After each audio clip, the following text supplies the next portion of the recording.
నమస్కారం అండి. This is hashtag you. Jogi Rajeev విషయంలో సెటిల్మెంట్కి వెళ్దాం అనుకుని వాళ్ళ వైఫ్తో ట్రై చేస్తే మేఘన ఎక్కడా తల ఉంచలేదు. ఇది కాకుండా ఇంతకు ముందే అంటే ఈ కేసు రిజిస్టర్ అవ్వక ముందే వాళ్ళు వాళ్ళ మతాచారం గురించి, అలాగే ఈ పూజకు పనికిరాని పువ్వు కబుర్ల గురించి బయట రాష్ట్రంలో తెలిస్తే వాళ్ళకున్న పరువు పోతుంది కాబట్టి 9 కోట్ల సెటిల్మెంట్కి ముందే ఆఫర్ చేశాడంట మన జోగ్ కుటుంబం. ఇక్కడ వాళ్ళు 9 కోట్లు ఆఫర్ చేసిన తర్వాత కూడా ఆ అమ్మాయి లేదు, ఆల్రెడీ వీళ్ళు పెళ్లికి 5-6 కోట్లు ఖర్చు పెట్టారు. ఇది కాకుండా అప్పుడప్పుడు ఇంట్లో ఈ మౌన మొహం, ఏదో మొహం వేసుకుని కూర్చోకుండా ఈ జోగి రాజీవ్ ఈ పువ్వు కొంచెమైనా పరిమళించాలి, నవ్వుతా తిరగాలి అంటే, ఫ్రెష్గా కనిపించాలంటే 5 కోట్లు మళ్ళీ క్యాష్. ఇది కాకుండా వాళ్ళకి ఒక ఫార్చునర్ కారు. రోజు వాళ్ళ హస్బెండ్ కంటే ఇప్పుడు ఈ జోగి రాజీవ్కి మేఘన ప్రతిరోజు డైమండ్ సెట్లు వేసుకుని కళకళ కనిపిస్తే కాస్తంత నవ్వుతాడని చెప్పి శకుంతలు చెప్పిందంట. ఈ అమ్మాయి బెంబేర్లెత్తింది, హత్యాయత్నాలు ఇవన్నీ తెలిసినవే మొత్తం మనకి.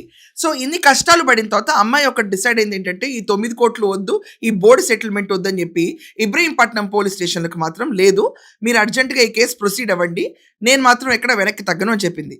దీంతో బెంబేర్లెత్తిపోయి ఇంకో పెద్ద ఫిగర్ తీసుకెళ్లాడు జోగి కుటుంబం. మనకి జోగు ఉన్నాడు కదండి, జోగ్ కొడుకు, వీళ్ళందరూ ఇంకా ఫుల్ ఎఫర్ట్స్ పెట్టారు. పెట్టి తీసుకెళ్తే కూడా లేదు అని చెప్తే చివరికి విజయవాడ మహిళా కోర్టును అప్రోచ్ అయ్యి మాకు బెయిల్ ఇవ్వండి, యాంటిసిపేటరీ బెయిల్ ఇవ్వండి, ఈ క్యాండిడేట్ వల్ల మాకు హత్యాయత్నం కేసులు అన్నీ ఉన్నాయి కదా, మా పైన అరెస్ట్ చేస్తారు ఎనీ టైము, సమాజంలో గౌరవంగా బతికే మాకు ఏదైనా ధ్వంసం జరుగుతుంది, మాకున్న పరువు ప్రతిష్ట వర్షం నీళ్ళలో కలిసిపోయి డ్రైనేజ్లో కలిసిపోయినట్టు అయిపోద్ది మా బతుకు, అలా కాకుండా కొంచెం మాకు యాంటిసిపేటరీ బెయిల్ ఇవ్వండి అని అడిగారంట. అయితే అక్కడ విజయవాడ మహిళా కోర్టు వాళ్ళు ఆగొక నిమిషం, నీ సొల్లు డ్రామాలు పక్కన పెట్టు, ఇబ్రహీంపట్నం పోలీసుల దగ్గర నుంచి మొత్తం ఇన్వెస్టిగేషన్ రిపోర్ట్ తెప్పించుకోవాలి, తెప్పించుకుందో చూస్తానులే అవతలకి వెళ్ళని చెప్పి ఆగస్టు నెల ఫస్ట్ వీక్ వేస్తారు ఈ కేసుని.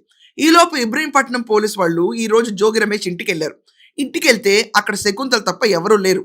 జోగి రమేష్ లేడు, జోగి రాజీవ్ లేడు, అలాగే జోగి రమేష్ వాళ్ళ బ్రదరు లేడు. ఇంట్లో తోద్దామని చంపుదాం అనుకున్న 11 మందిలో కేవలం ఒకే ఒక స్త్రీ ఇంట్లో కూర్చుంది, ఆవిడే శకుంతల. జోగి శకుంతల అని చెప్పి ఇంటి బయట పేరు ఉంటుందండి. సో ఇంత ధైర్యంగా ఒక వేరే మహిళ కూర్చుని ఆన్సర్ చేసేస్తుంది పోలీసులకి. ఈ రోజు మోస్ట్ ప్రాబబ్లీ కుటుంబంలో 11 మందిని అంటే 11 మందిని అరెస్ట్ చేయారండి. దీంట్లో ఖచ్చితంగా ఒక 7గురో ఎంతమందికి దేర్ బెయిలబుల్ అఫెన్స్. కానీ హత్యాయత్నం చేసింది మాత్రం అత్తామామ, మరిది, దాని తర్వాత భర్త.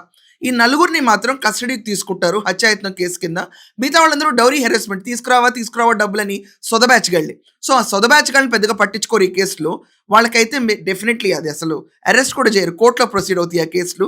కానీ ఈరోజు ఈ పరిమళించిన పువ్వు, దాని తర్వాత పరిమళించిన పువ్వు నాన్న ఇద్దరు కలిసి ఎక్కడ పరారులో ఉన్నారని పోలీసులు ఇప్పుడు ఇన్వెస్టిగేట్ చేస్తున్నారు. వచ్చే వీక్ ఆగస్ట్ ఫస్ట్ వీక్లో కోర్టు హియరింగ్ ఉండే ముందులోపే వీళ్ళు అరెస్ట్ చేస్తే వీళ్ళు బెయిల్ రెగ్యులర్ బెయిల్కి అప్లై చేసుకోవడం తప్ప యాంటిసిపేటరీ బెయిల్ అనేది పనిచేయదు అక్కడ. సో ఇలాంటి తరుణంలో ఈరోజు జగన్మోహన్ రెడ్డి శ్రీకాకుళం పర్యటన పెట్టాడు. వద్దు, నువ్వు రాకూడదు, అసలు నీకు నియమాలు, ఈ ఆంక్షలు ఉన్నాయి, పీఎం గారు వస్తున్నారు, వచ్చే మనకి ఎల్లుండి భోగాపురం ఎయిర్పోర్ట్ లాంచ్ ఉంది, సెక్యూరిటీ రీజన్స్ వల్ల నువ్వు రోడ్డు మీద విచ్చలవిడిగా తిరగకూడదని చెప్పినా కూడా లేదు అని చెప్పి మొత్తం ర్యాలీల కింద తీసుకొస్తుంటే ర్యాలీలో కూడా పెద్ద జనాలు లేరు. నెక్స్ట్ షో అదొకటి చేస్తాను. ఈ సీదిరి అపరాజులు పరామర్శించడానికి, జోగ్ కుటుంబాన్ని పరామర్శించడానికి జగన్మోహన్ రెడ్డి రోడ్ ఎక్కాడు ఇవాళ. ఇంతకు మించి మనం పీక్కోవడానికి ఏం లేదులేండి. సో ఈ రోజు శకుంతల ఏ రకంగా పోరాడుతుంది, ఇదివరకు వాళ్ళ ఆయన అరెస్ట్ చేసినప్పుడు వెయిటర్ చిన్న ముక్కేయండి, ఏం తప్పు చేశాడు మా ఆయన అని చెప్పి రెచ్చిపోతూ ఉంటుంది. పోనీ తప్పు చేస్తే తప్పకుండా శిక్ష అనుభవించవచ్చండి. ఏ తప్పు చేయకుండా ఎందుకు ఇలాగ మమ్మల్ని ఇబ్బంది పెడుతున్నారు, బాధ పెడుతున్నారు, అర్థం కావట్లేదండి. ఆమెకి చుక్కలు కనిపిస్తున్నాయి ఈరోజు.